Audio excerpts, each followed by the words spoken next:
بڑی شاندار ایک آیت آ رہی ہے اسپیسیفکلی نبی علیہ السلام اور ان کے جانثار ساتھیوں اور اہل ایمان کے لیے، تاکہ انہیں یہ یقین آ جائے کہ وہ جو کچھ اللہ کے لیے کر رہے ہیں نا، اللہ تعالیٰ ہر لمحے میں انہیں دیکھ رہا ہے۔ جب آپ کی یہ کیفیت ہو کہ جس کے لیے آپ مشقت اٹھا رہے ہیں وہ آپ کو اس وقت لائیو دیکھ رہا ہے، تو وہ تکلیف جھیلنا آپ کے لیے آسان ہو جاتی ہے۔ تو یہ اللہ تعالیٰ نے کانسیپٹ دیا ہے۔ آپ دنیا میں بھی جس دوست کے لیے قربانی کر رہے ہیں نا، اور عین اس تکلیف میں وہ دوست آپ کو دیکھ رہا ہو کہ اس کو میری وجہ سے یہ تکلیف اٹھانی پڑ رہی ہے، تو آپ کو وہ تکلیف اٹھانا آسان ہو جاتا ہے کہ جس کے لیے کر رہا تھا اسے تو پتا چل گیا آج میں نے اپنی دوستی منوا لی اس سے۔ اور دنیا میں ساری دوستیاں اسی بنیاد پہ چل رہی ہیں۔ خاوند پوری زندگی اپنی بیوی کو یہ بتانے کی کوشش کرتا رہتا ہے میں تیرے ساتھ مخلص ہوں، بیوی اپنے خاوند کو بتانے کی کوشش کرتی رہتی ہے۔ اور کبھی زندگی میں کبھی کبھار اس طرح کے لمحات بھی آتے ہیں کہ وہ این ایونٹ یہ ڈیسائیڈ کر دیتا ہے کہ آج جو ہے نا میرے خاوند نے میرے لیے سٹینڈ لیا ہے، یا آج میری بیوی نے میرے لیے سٹینڈ لیا ہے۔ وہ ایک لمحہ آپ کی پوری زندگی کے اوپر بھاری ہوتا ہے، کیونکہ آپ منوانے میں کامیاب ہو جاتے ہیں اور وہ تکلیف گزارنا بھی آپ پہ آسان ہو جاتا ہے اگر آپ تکلیف میں بھی ہو۔ تو جس اللہ کے لیے ہم یہ زندگی تکلیف میں کاٹتے ہیں، اگر آپ کو یہ یقین ہو کہ عین اس لمحے میں اللہ آپ کو دیکھ رہا ہے تو تکلیف جھیلنا آسان ہے۔ لوگ کہتے ہیں حسین ابن علی نے اتنی بڑی قربانی کربلا میں کیسے دی؟ بھائی حسین ابن علی ریئل ٹائم یہ چیز فیل کر رہے تھے کہ اس وقت میں اپنے رب کی خاطر، اس کے محبوب کے دین کی خاطر یہاں آیا ہوں۔ ان کے لیے وہ تکلیف جھیلنا آسان ہوگی، اور یہی اس طرف اشارہ ہے۔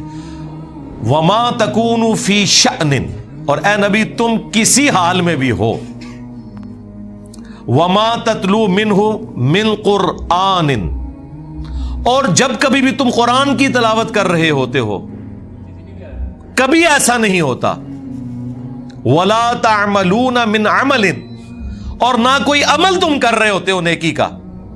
یہ تین چیزیں گنوائیں کہ کوئی بھی کام کر رہے ہو، قرآن کی تلاوت کر رہے ہو یا کوئی بھی عمل کر رہے ہو، الا مگر یہ کہ اس حال میں ہوتا ہے کُنَّا عَلَيْكُمْ شُهُودًا، ہم اس وقت دیکھ رہے ہوتے ہیں تمہیں کہ نبی تم اس وقت، بلکہ اللہ نے تو قرآن میں یہاں تک کہا کہ اے نبی جب آپ غزوہ بدر اور احد میں صحابہ کی صفیں سیدھی کروا رہے تھے قتال کے لیے تو ہم آپ کو دیکھ رہے تھے اس وقت۔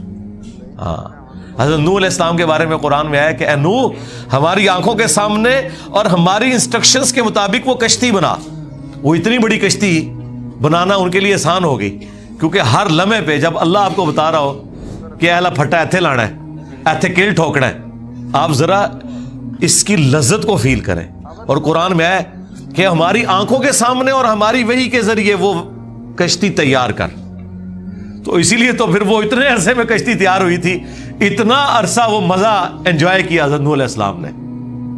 جس طرح کہ موسیٰ علیہ السلام سے جب اللہ نے گفتگو کی، سوال تو صرف اتنا پوچھا تھا کہ تیرے ہاتھ میں کیا ہے، اس کا جواب تو یہ تھا عصا ہے، لیکن انہوں نے اس پہ اکتفا نہیں کیا، کہا یہ میرے ہاتھ میں عصا ہے، اس کے ذریعے میں اپنی بھیڑ بکریوں کے لیے پتے بھی جھاڑتا ہوں۔ کس کو بتا رہے تھے؟ اللہ کو۔ اللہ کو تو پتا ہے، یہ بات کرنے کی لذت لینا ہوتا ہے۔ تو اللہ تعالیٰ فرما رہا ہے کہ جب کبھی بھی تم کسی حالت میں ہوتے ہو، قرآن کی تلاوت کر رہے ہو یا کوئی بھی نیکی کا عمل، اس حال میں کہ اللہ اس وقت تمہیں دیکھ رہا ہوتا ہے۔ اذ تفیضون فیہ، جب تم اس کام میں مشغول ہوتے ہو۔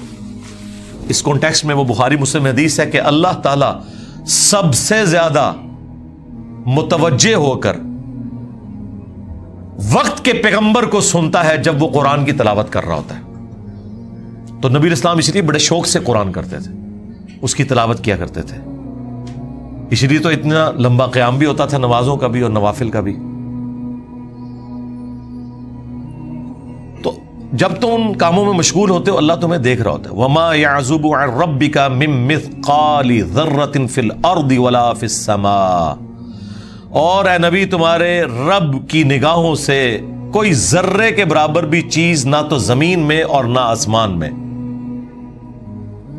ولا اصغر من ذلك ولا اکبر، اور نہ ذرے سے کوئی چیز کم نہ زیادہ، الا فی کتاب مبین، وہ اللہ تعالیٰ کے علم میں ہے اس حال میں کہ اللہ نے اسے پہلے ہی لوح محفوظ کے اوپر لکھ رکھا ہے. یعنی زمین و آسمان میں کوئی ذرے کے برابر چیز ہے یا اس سے کم یا اس سے زیادہ، وہ اللہ تعالیٰ کے علم میں ہے، اور ایسے علم میں ہے کہ وہ پہلی لوح محفوظ میں لکھی ہے. تو اللہ تبارک و تعالیٰ اپنے ہر بندے کے ہر عمل سے واقف ہے.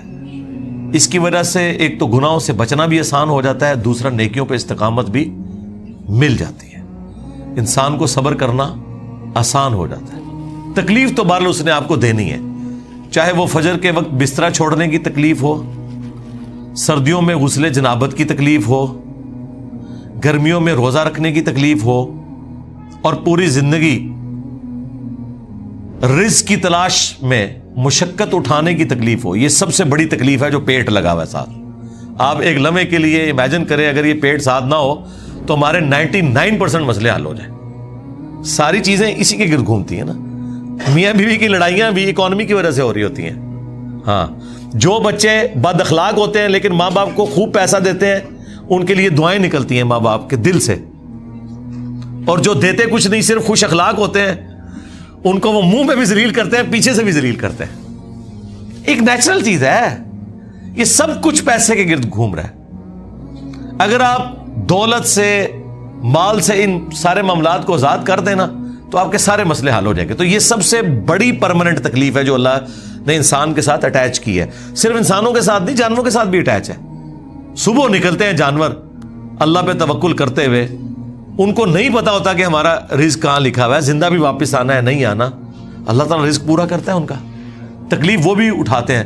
پوری زندگی جو پرماننٹ تکلیف انسان اٹھا رہا ہے نا، وہ یہ پیٹ کی تکلیف ہے جو سب سے بڑی تکلیف اٹیچ ہے، مشقت اٹیچ ہے. لیکن ظاہر ہے کہ یہ ایک سینسٹیو چیز ہے، اسی لیے پھر رزق حلال کے اوپر اتنی ایمفسائز کیا گیا اور رزق حرام کی اتنی مذمت کی گئی کہ انسان حیران رہ جاتا ہے کہ نیکیوں پہ اتنا نہیں ابھارا گیا جتنا ان چیزوں کے اوپر زور دیا گیا، حقوق اللہ کے بعد حقوق العباد والے معاملات کے اندر.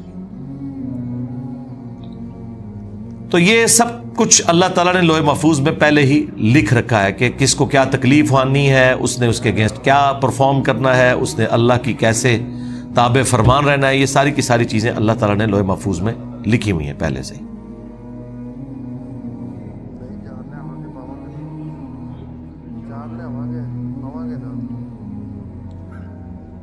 ہاں